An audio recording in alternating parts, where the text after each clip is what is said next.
Good afternoon, everybody. Thank you for being here. My name is Clark Banack. I'm the Acting Director of the Alberta Centre for Sustainable Rural Communities, or the ACSRC. For those of you who are unfamiliar with who we are, we're located at the Augustana campus of the University of Alberta in Camrose. Our mission as a research center is to harness the research and educational capacity of the University of Alberta in support of sustainable rural communities and organizations across the province. We are very happy today to have with us Dr. John Parkins and Sonak Patel, who will be delivering the next webinar in our ongoing series, Rural Economic and Community Development in a Post-Pandemic Alberta. Their talk will be entitled Advancing Local Renewable Energy in Alberta, Insights from a Survey of Municipal Leaders and Rural Landowners. Before I introduce them formally, however, I would like to acknowledge that the University of Alberta is located on Treaty 6 territory and respects the histories, languages, and cultures of First Nations, Métis, Inuit, and all First Peoples of Canada, whose presence continues to enrich our vibrant community. Two quick housekeeping notes. One, this webinar is being recorded. Only those who are speaking will be visible in the recording, but it is being recorded, and we will be posting the entire webinar on our website in due course for you to view again, or for it to be shared with those who were unable to be with us today. Second, you'll notice a little Q&A link at the bottom of your screen. Throughout the presentation, you are welcome to click on that and enter any questions you may have for our presenters. Those questions will only be visible to myself and the presenters. And at the end of their talk, we will have a few minutes for a Q&A. So I will pick some of the questions, as many as I can, and throw them at the presenters and hear their answers. So with that out of the way, let me introduce our speakers. Dr. John Parkins is Professor of Sociology in the Department of Resource Economics and Environmental Sociology at the University of Alberta. His current research and teaching examine the social context of resource development, renewable and community energy, public deliberation and environmental politics, and sustainable agriculture in Canada. Recent publications examine case studies of community energy in Western Canada, barriers and opportunities for wind power development in Alberta, and the social context of public engagement in the Canadian forest sector. Sonak Patel is a graduate student in the same Department of Resource Economics and Environmental Sociology at the U of A. His thesis research is focusing on the motivations, opportunities, and constraints for municipalities in Alberta to develop renewable energy projects. His past work and publications include an inventory and map of renewable energy generators in Canada, research on the value of urban vegetation, and case studies of community energy projects. So with that, I'm pleased to turn it over to John and Patel. Thank you very much. Look forward to sharing with you today the results of some of the work that we've been doing in our research group over the last few years. I want to acknowledge as we get started that this work takes a lot of people, not only myself and Sonak Patel, but also other graduate students, other professors in our department, and people across the country who we collaborate with on much of this work. So what we're going to do today is to present two specific studies that we've done on the topic of advancing local renewable energy in Alberta. And we're going to try and focus our work and our attention on the question of how renewable energy could facilitate or enhance a post-pandemic economic development, particularly in rural communities and rural areas. So we'll move right into some introductory comments, and then we'll move into the two specific studies. Sonak Patel will be presenting the first study and the results we found there, and then I will be presenting the second study and our results there, and then concluding with a few remarks before we go into the question and answer. And we hope to keep our presentation to around 35 to 40 minutes in total. So let's start with some context. So this is a slide just showing Alberta's electricity system, and you can see the pie chart on the right, which indicates our electricity system in terms of where energy is generated. And the blue, both the dark and the light blue represent fossil fuel energy sources. And you can see we have wind, we have some hydro, and we have a number of other energy types there as well. So we do see some level of renewable energy within the electricity system. It is growing, but there's still a long way to go. And we expect that over the next few years, coal will be removed from this pie chart as we phase out coal as a source of electricity production. Natural gas will fill in quite a lot of this demand. But we also expect opportunities for renewable development to continue to flourish within the province. So we also see renewable energy development as a real opportunity for electricity production, but also for community development, for economic development within municipalities across the province. And so that's what we wanted to focus on today in particular. And so if we look at the renewable energy potential within Alberta, these are a series of figures that sort of illustrate that potential. And I want to emphasize the wind map in particular, because that's going to be the focus of our second study, where we will be looking at wind power development in more detail as a development opportunity. And you can see the red areas of this map indicate high wind potential. And so many of you are probably familiar with the wind turbines in around the Pincher Creek area in particular. But you can see from this map that there's fairly high wind potential throughout the eastern part of the province between Edmonton and Calgary. And so that's where a lot of the new wind developments are taking place. The other thing that I would point out here is that this is a pretty significant wind resource. We have substantial wind energy potential within the province.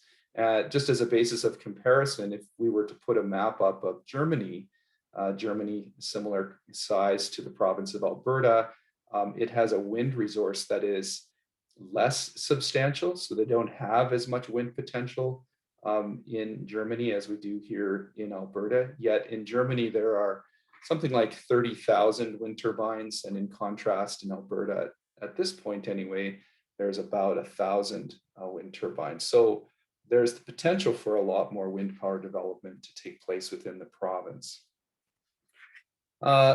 We also know that just looking at the headlines of many newspapers over the last few months and years, that wind power and energy issues can be quite controversial and quite divisive.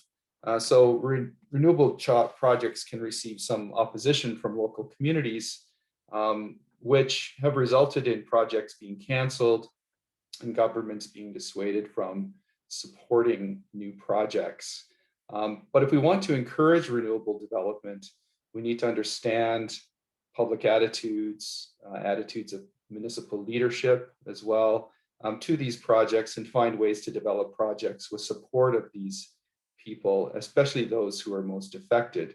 So this often means incorporating greater issues of fairness and really considering what the potential local benefits might be from these renewable energy projects. Now, one of the concepts that we're quite interested in throughout our research is the idea of community energy. And so there's a significant amount of research across the globe that has demonstrated the importance of understanding and developing community support for renewable energy to encourage this kind of transition. So the concept of community energy is meaningful here because it is contrasted with what we often see in the energy sector, which is utility scale or private energy projects, large scale projects. And so if we think about two aspects of energy development, one aspect being community participation or engagement, which is the vertical axis here, plus the community benefits side of the equation, which is the horizontal axis here, we can see a kind of contrast between private energy projects or utility scale projects that tend to have lower amounts of community engagement and less community benefits. You contrast that with community energy projects, which are designed for community benefits and community engagement. And so we can see examples of that within Alberta already. So if we contrast wind farm development and who owns the farm, we can see on the left a utility scale private energy project in, for example, the Hand Hills Wind Project with 29 turbines that are being proposed. And that's a classic example of a private energy project at the utility scale, large amounts of electricity production. In contrast with a community scale project, for example, in Medicine Hat, the Box Springs Wind Farm, which has, I think, 3 turbines and has a close relationship to the municipality there. So this is what we're talking about in terms of the different types of energy projects. And you could also characterize these differences not just within wind projects, but also solar or geothermal projects and so on.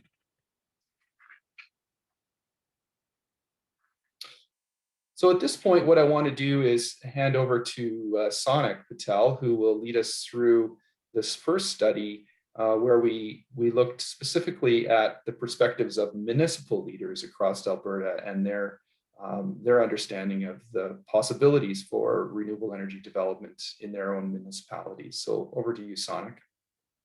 Thank you, John. So this first study, which is part of my master's thesis, is exploring the potential for municipalities to play a role in the Alberta energy transition. Community energy literature has identified several possible roles for municipal governments, including developing renewable projects. Municipalities do represent relatively local populations and areas, and thus project impacts and benefits can largely remain local.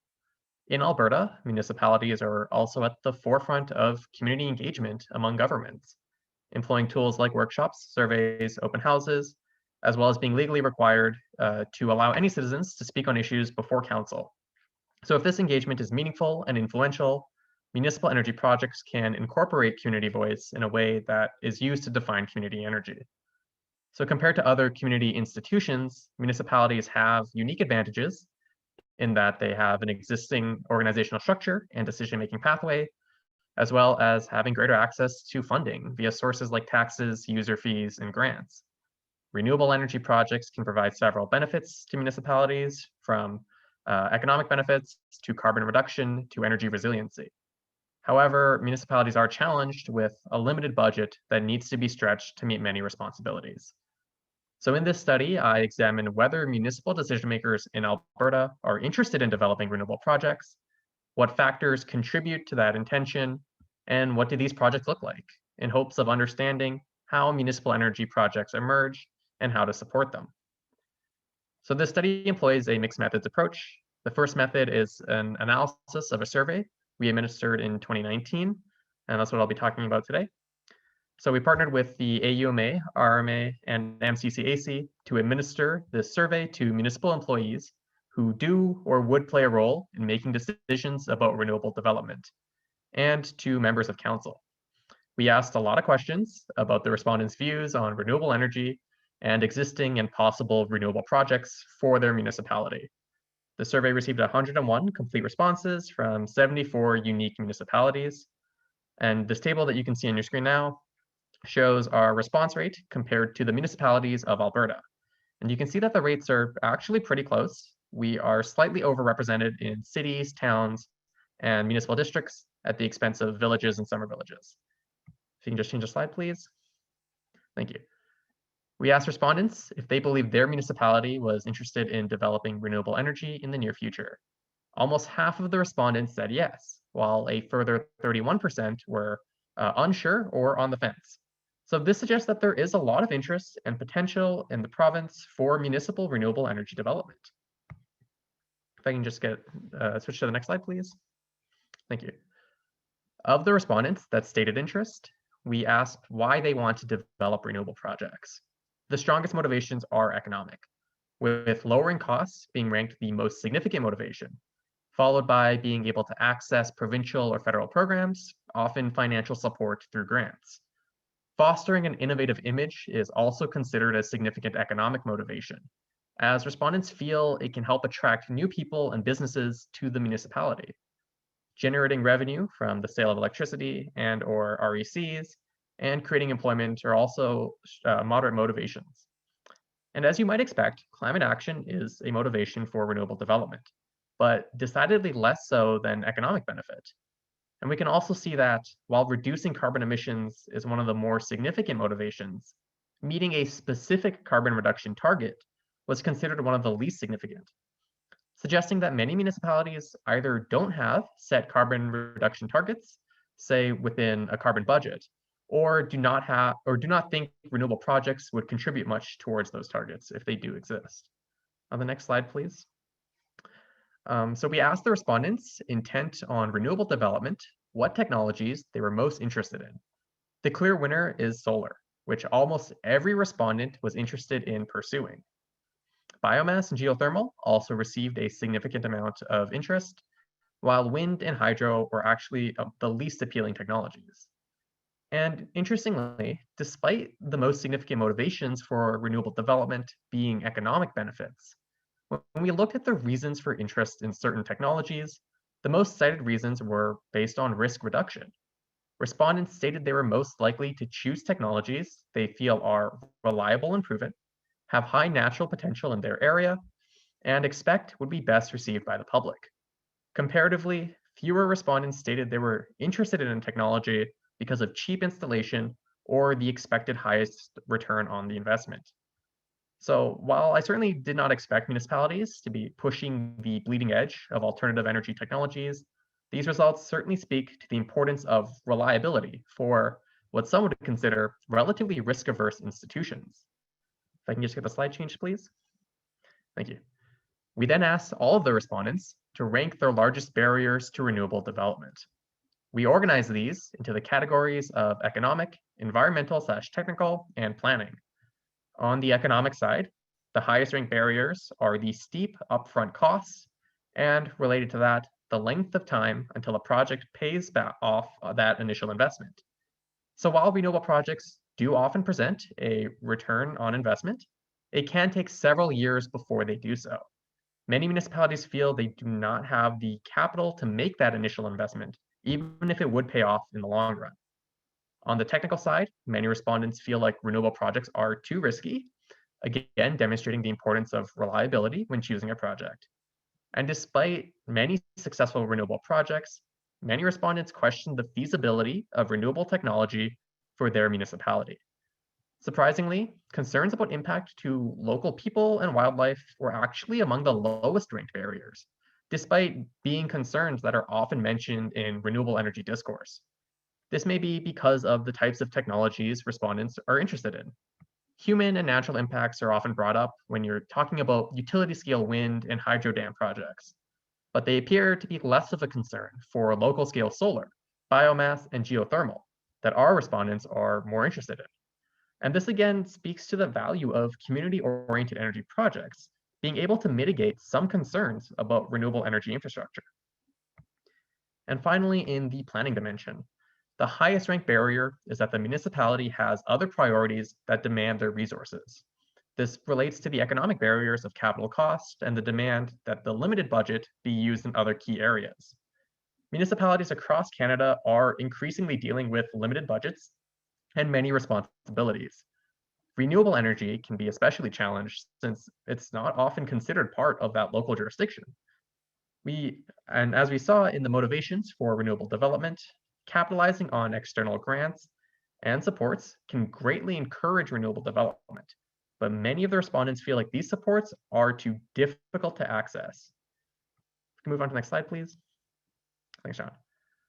To understand what factors are influencing intention to develop renewable projects, we created two binary regression models, which are statistical tools to identify relationships between independent or predictor variables and the dependent variable, which for us is the intention to develop renewable projects. The first model helps us understand who is interested in renewable development, and so contains several variables measuring the characteristics of both the municipality and the respondents. The model shows that more populous municipalities are more interested in renewable development. Cities, in particular, are strongly correlated with renewable intention. However, towns, municipal districts, and villages and summer villages present no relationship, positive nor negative. We asked respondents if their municipality was interested in any capital investment at the time. Respondents who answered yes, even if they listed other infrastructure as a greater priority than electricity generation, which most did, were more likely to say they were interested in renewable development. Again, demonstrating that importance of financial capacity to undertake that initial investment needed for renewable energy. Finally, respondents that were more concerned about the impacts of the climate emergency on their municipality were more likely to be inspired to develop renewable projects. The second model aims to understand why some decision makers are interested in renewable development. Two variables emerge as significant in this analysis. Though only a few respondents considered renewable energy infrastructure, diminishing their vista as a major barrier. The higher this barrier was ranked, the less likely the respondent would express interest in renewable development. So we can read that as visual intrusions are not a common barrier, but potentially a deal breaker for those who are concerned about it. Interestingly, the respondents that considered external barriers, like a lack of support from other orders of government, as greater than internal barriers, were more likely to express interest in renewable development. This could suggest that intention emerges with the perception of sufficient capacity and willingness within the community, and so their biggest challenges are from beyond the municipality. Whereas respondents who are not interested in pursuing renewable development are more likely to rank their internal barriers as greater or equal to external barriers, suggesting that the perception of internal challenges can undermine intention. If you can just move to the last slide, please. Thank you. So just to wrap up with a couple of key findings, municipalities do have the opportunity to play a role in the energy transition and have the potential to be on the vanguard of community renewable development. In Alberta, interest is present among municipal decision makers to play a role in renewable development, and projects have and continue to be developed. When we examined why, we see that respondents noted many benefits of renewable development, but considered economics the primary motivation over carbon reduction and energy resilience goals. This may become especially prominent in the post-COVID world. Many municipalities struggled financially with the pandemic and related economic challenges. Renewable energy is a rare non-tax form of revenue for municipalities, albeit one with a long payback period. At the same time, on the other hand, the initial investment necessary can be too steep for municipalities that are currently already being stretched too thin. While lowering costs with lowering costs being a large motivation, respondents are likely to be greatly influenced by changes in the price of electricity. Say, for example, when a carbon pricing scheme makes fossil fuel electricity more expensive, or when the costs of renewable technologies fall, which happens as the technology continues to advance.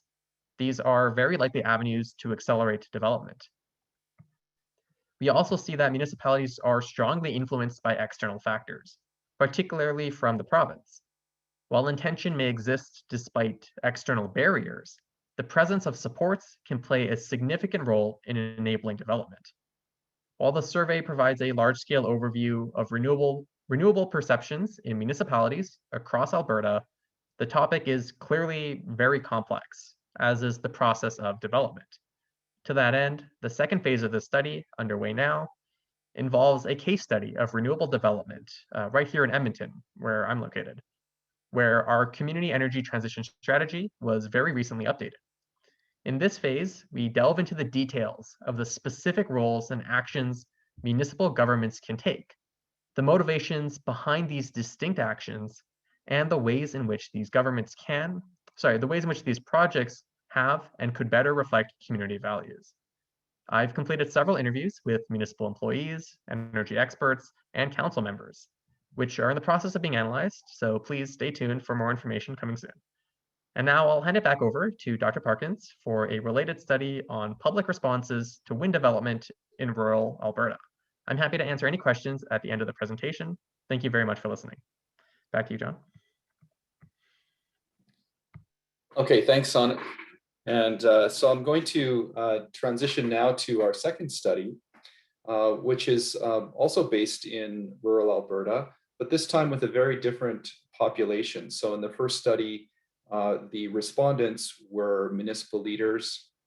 In this second study, we have respondents or research participants who are large-scale agricultural producers. So we're looking at a data set with about 401 responses, and we're analyzing the results of those responses in this particular study. And this study is focused on wind power. And one of the goals here is to try to understand how we could design or develop new renewable projects that are more palatable, more acceptable by these rural landowners. And why are we focused on landowners in particular? Well, primarily because landowners, or these particular landowners, are likely to be the hosts of these large-scale wind farms, right? These turbines would be located on their land. So we see a lot of value in going directly to these landowners and gaining insight from what they might consider to be appropriate and acceptable on their land. So initially here, what we have is the location of the survey respondents. You can see a number of respondents up in the Peace Country, north of Edmonton, but the majority of our respondents are in the central and southern region, east of Highway number 2 between Edmonton and Calgary, and directly in the area where new wind farms would be developed within the province. And so this is where we get our data from in this particular study. So I want to show you a number of slides that give you some insight into what we learned from this particular survey. So the first slide gives you a sense of the presence of energy infrastructure on the land and the likelihood of installing renewable infrastructure if not present already. And so, for example, we can see here that there are 10 respondents who have wind turbines on their land already, 10 out of a total of 401. You can also see a large number of these landowners that have oil and gas infrastructure on their land currently.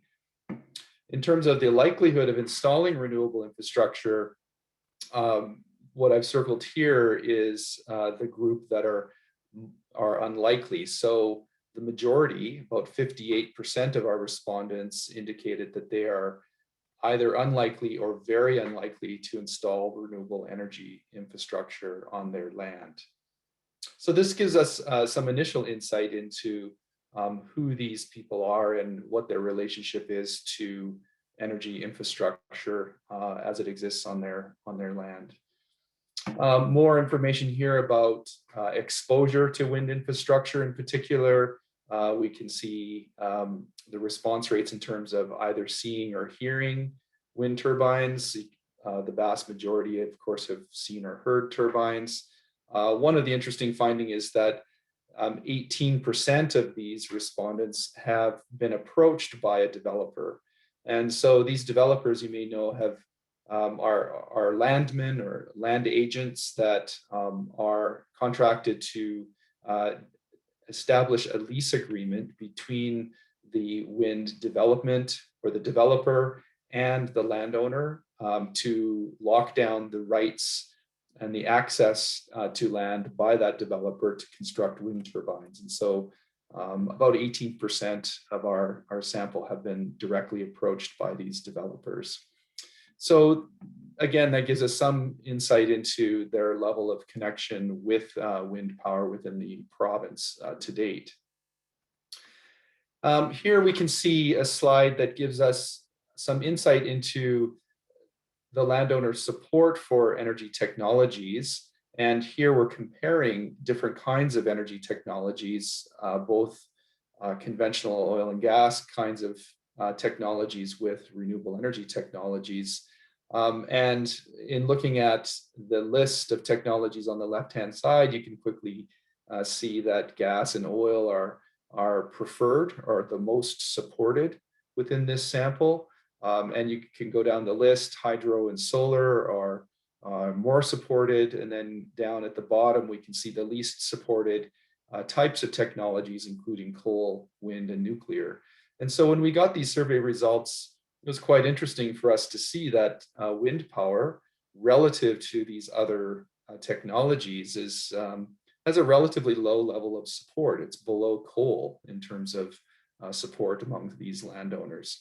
And so if we are going to be developing more wind power within the province, we can see that there is a degree of resistance here. There is a degree of reluctance amongst a number of these landowners in terms of their level of support for wind power. And one of our objectives here is to try to understand more about where that's coming from. Why is the wind support lower amongst this particular group?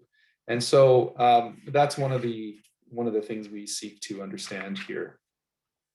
Part of understanding where this lack of support comes from can be associated with the concerns that are expressed by these farmers. And so these are the levels of concerns, the types of concerns listed from the most concerned at the top to the least concerned at the bottom.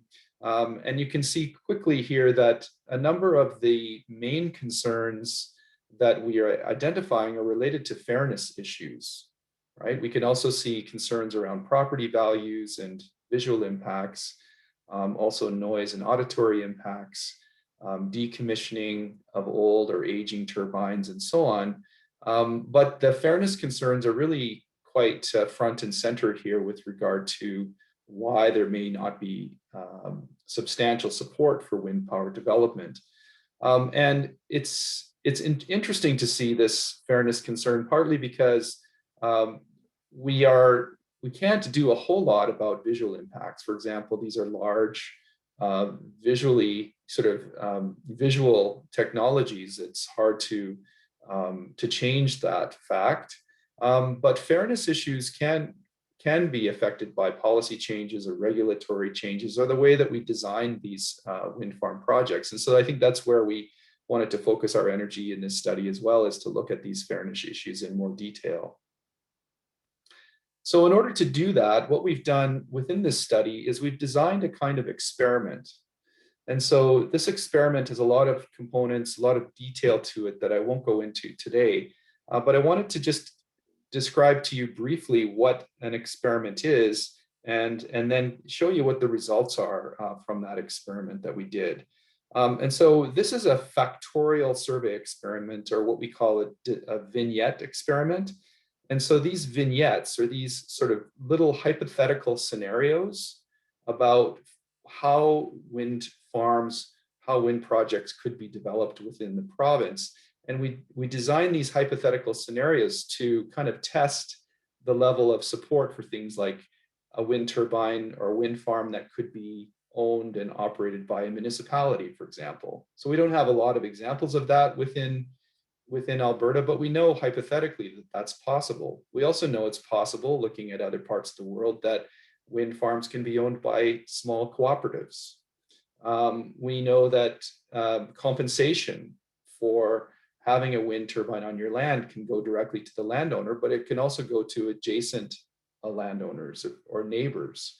And so we wanted to explore these different hypothetical scenarios to see what kind of potential design features might be more appealing or attractive to these particular landowners. So this is what this vignette experiment kind of looked like. This is an example of what people would see in the survey when they completed the survey. So here we can see at the top this scenario or vignette. There's an opportunity for your municipality to develop a wind farm on the other side of your county. For projects like this, other residents living nearby will receive some compensation. So I won't read the whole thing, but the highlighted, the yellow parts here, are the factors or the elements that vary from one scenario to the next, and they vary in a random way. And then in each of the scenarios, we invite the respondent to either rate this scenario as completely unacceptable or completely acceptable or somewhere in the middle. And so each of our respondents, so 400 respondents, got a chance to complete 6 of these scenarios in their questionnaire. And so we have a total of 2,406 scenarios that were rated by the respondents. And so the results that I'm going to present to you today are based on 2,400 of these vignettes that were rated by these landowners. And so the results that I'm showing, there's lots of numbers here. There's a lot of detail, but the basic idea is to focus in on the direction of these black bars. And so if the black bar is going kind of to the right, you can see the arrow is pointing more support. With the larger black bar to the right, you can see more support for that idea. If the black bar is going to the left, we see less support. And so what I've highlighted here, circled, is the municipal ownership structure. And so there were 3 types of ownership structures within the survey. We have private ownership, which is how things are normally done, utility scale, private companies developing wind farms. In contrast, there could be a municipally owned wind farm or a local cooperative that owns a wind farm. And so we can see that when presented with a scenario where it's a municipal ownership or a local cooperative ownership, there is more support that is indicated by these respondents. And so that's how we read the results of this analysis. We can also see that compensation is incredibly important here. And relative to the normal compensation that we see where neighbors get nothing, a proximity-based compensation system is more preferred, right? It's deemed to be more acceptable, probably because it's considered to be more fair. And so these vignette results give us some insight into how future wind projects could be designed in ways that would be more acceptable to local landowners. So just looking at these findings in a little bit more detail here, we can see in conclusion, cooperative ownership is more preferred relative to private ownership. Equity-based compensation is preferred in that, you know, there should be some compensation for neighbors, even though they may not have a wind turbine directly on their farm. Having a say is relatively less important. In other words, landowners are very aware that, you know, they don't necessarily have to have all the control or decision-making power, but they certainly want to have an opportunity to influence. And we also need to recognize that community ownership or municipal ownership alone may not be enough to increase the acceptance of wind farms. Obviously, there are many other concerns that landowners or residents may have in terms of developing wind power and the impacts of wind farms. But we see from this survey that at least there is the potential for ownership, different types of ownership structures to increase the acceptance of these projects. So I think this is the last slide that I'll be showing in terms of the vignette. This would be an ideal vignette or a preferred attribute that is based on our statistical analysis. And so the preferred vignette or the most ideal vignette that was rated by people in this study had these particular attributes. There was an opportunity for a local cooperative to develop a wind farm on the other side of your county. With projects like this, neighbors within 20 kilometers will also receive some compensation. Only neighbors who are directly affected will have the opportunity to express concerns about the project, and detailed financial reports, including compensation rates, will be available to some. In other words, there will be some transparency around compensation, and there will be more equity in terms of who gets compensation for being in and around these wind farms. So just one more slide here to finish up. We are trying to communicate the results of our work in different kinds of ways. We've developed infographics like these that sort of show sort of the importance of fairness that is revealed within our study, where neighboring landowners are wondering about whether they're going to get any compensation, what the visual impacts are going to be, or the impacts on property values. We also identify the emphasis on cooperative ownership as one alternative form of ownership structure, like a wind co-op. And then emphasis on local benefits. So respondents who see the opportunity for wind projects to directly benefit their communities are much more supportive of these projects than those who don't. So these infographics are available on our project websites and in different areas. And if you want to read more about them, we can make that link available to you as well. So let me just conclude with a few thoughts. Obviously, Alberta is going to need more energy development, and renewable energy is going to be sort of coming our way. We can already see it taking place. And there are multiple reasons for the development of renewable energy technologies. Part of it's about carbon reduction, carbon emissions, but also part of it's about the opportunity for linking renewable energy development with community development objectives, economic development objectives. So we can see that this idea of community energy can mitigate some of these barriers to renewable energy development, and can address some of the concerns around fairness as well.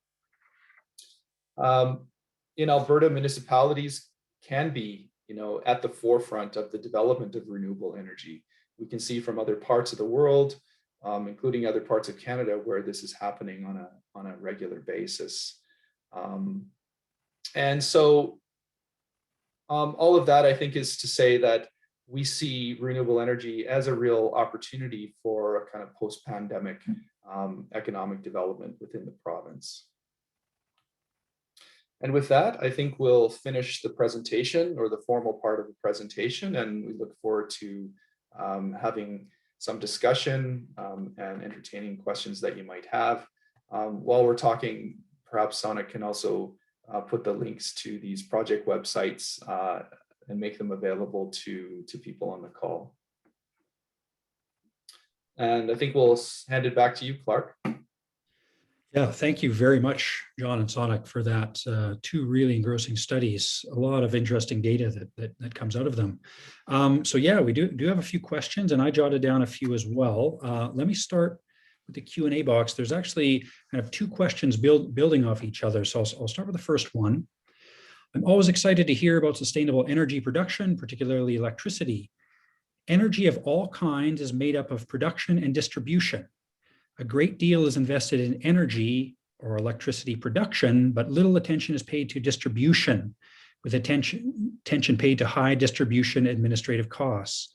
When can we expect to see reduced distribution costs? That's a good question.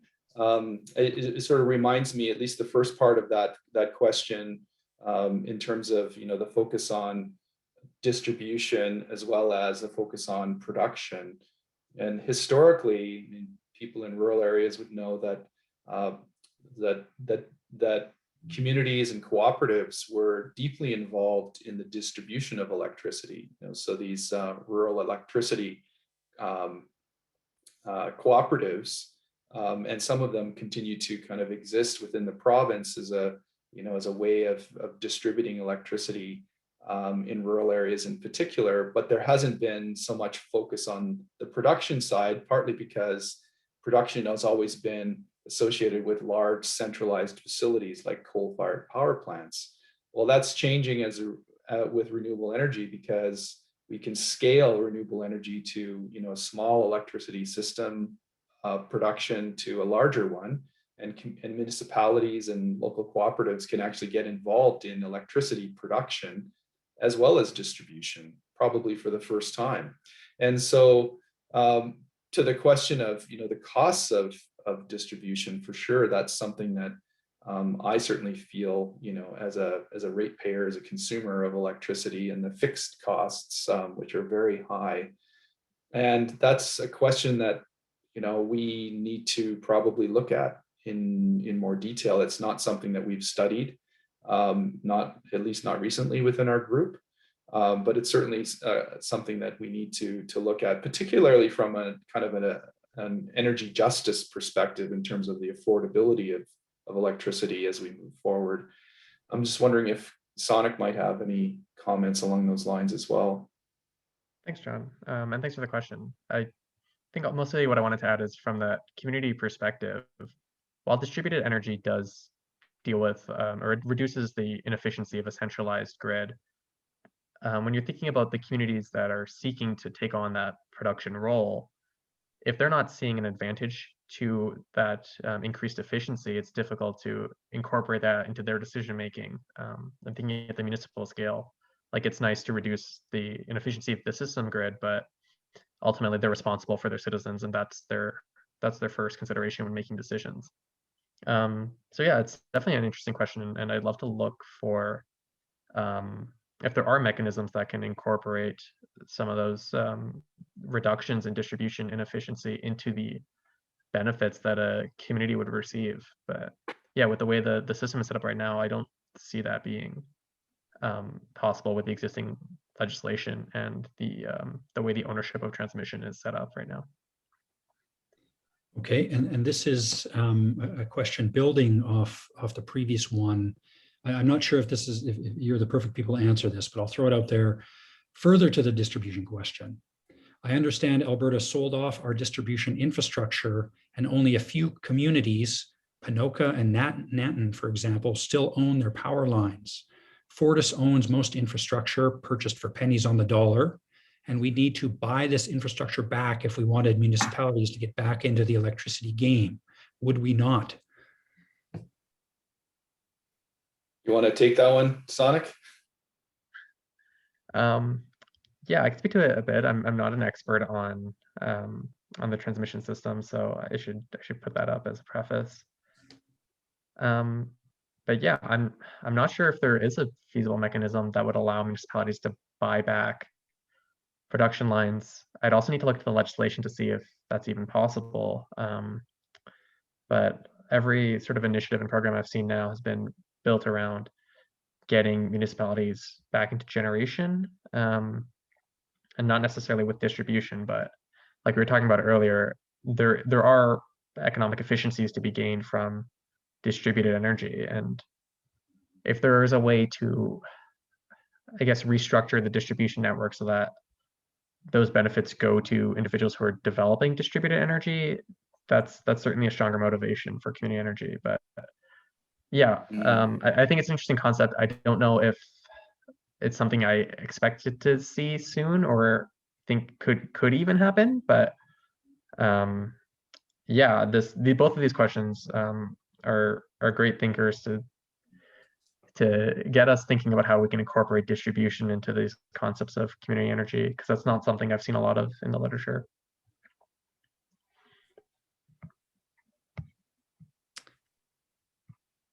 John, were you going to add anything?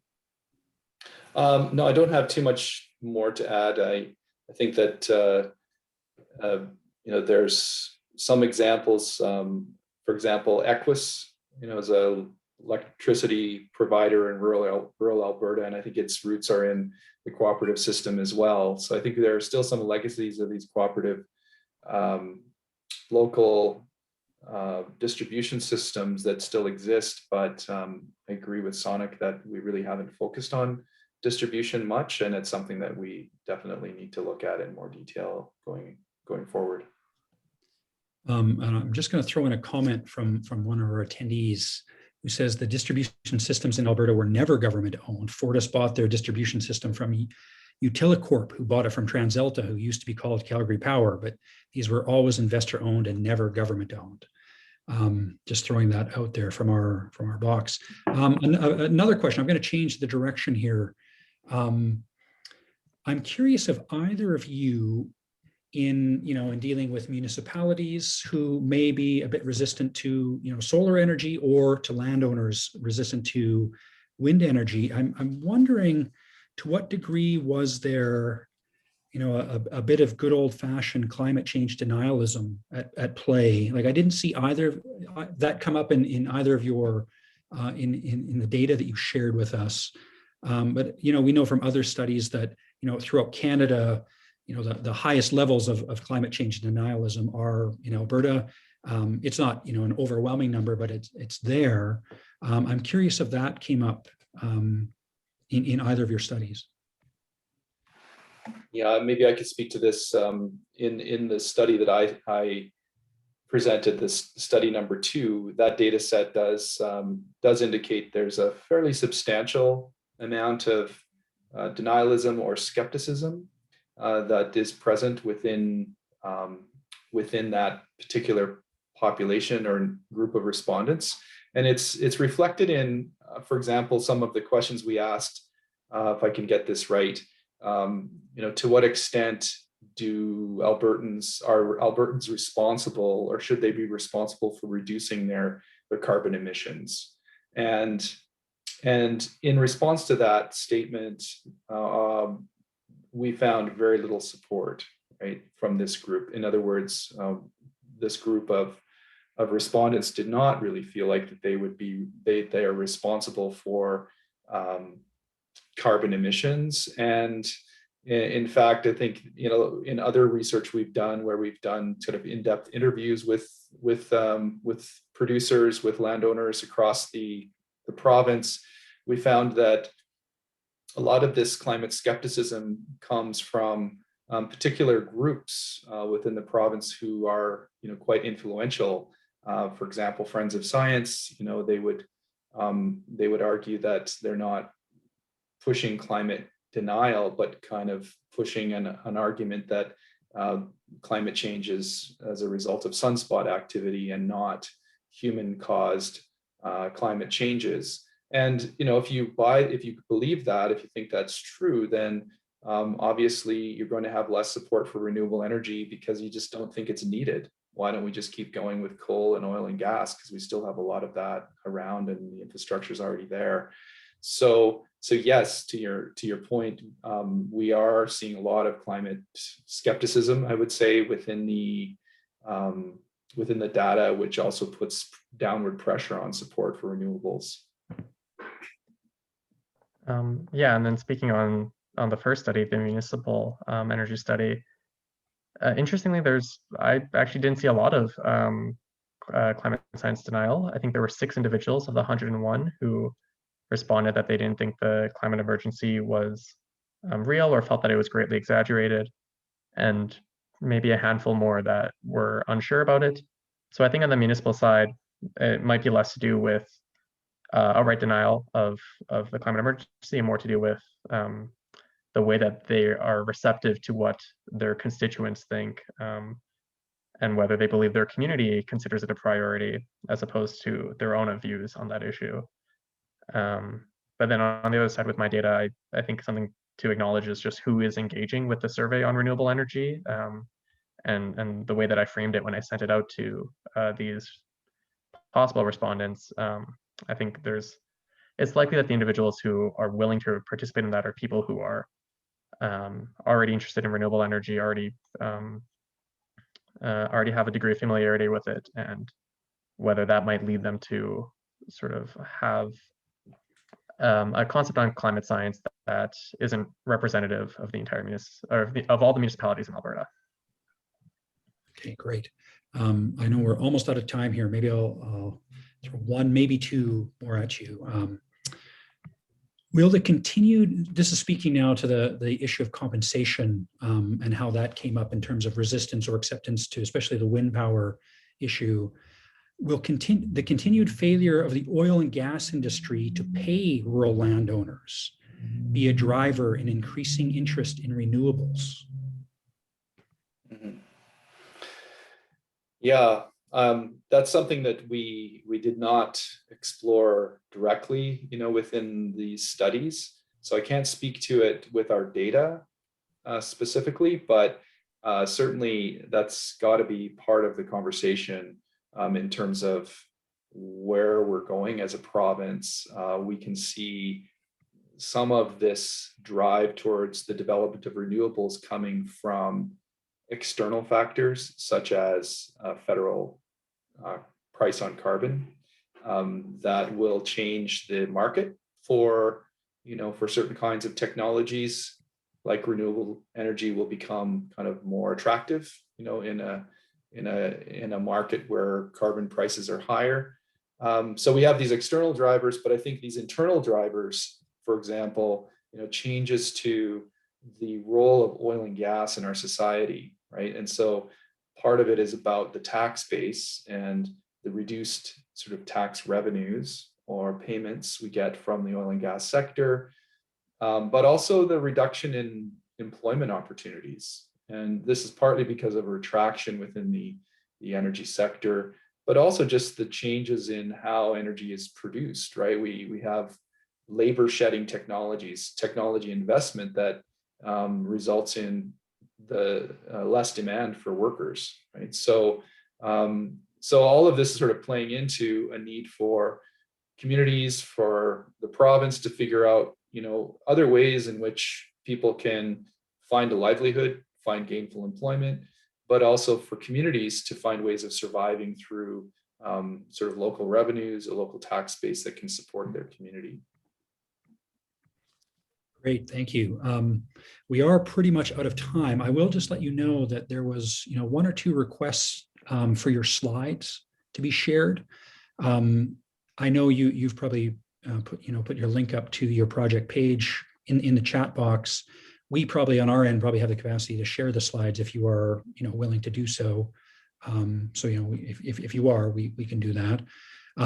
But even just a reminder that this the entire webinar will be posted on our website, so you can rewatch it as well sometime in the next few days. So with that though, I will let you both out of the hot seat. Thank you so much. That was very, very informative. We have a lot more questions that we didn't get to, and I have a bunch of questions that I didn't get to either, but we're out of time. So thank you very much, Dr. John Parkins and Sonak Patel, for this very engaging presentation. And for those of you still online, just want to let you know we now have one more webinar in our series, on our ongoing series here at the ACSRC. I believe it's June 3rd, and it's going to be a presentation by myself. So I hope you sign up for that one. Head to our website, www.acsrc.ca, I believe. And you can sign up for that webinar there. Sign up for our newsletter. You can follow along what we're up to and what the U of A more broadly is doing in terms of rural research. Oh yeah, there it is, June 3rd. That is our next webinar. So with that, thank you very much for attending, and we will hopefully see you next time. Have a nice evening.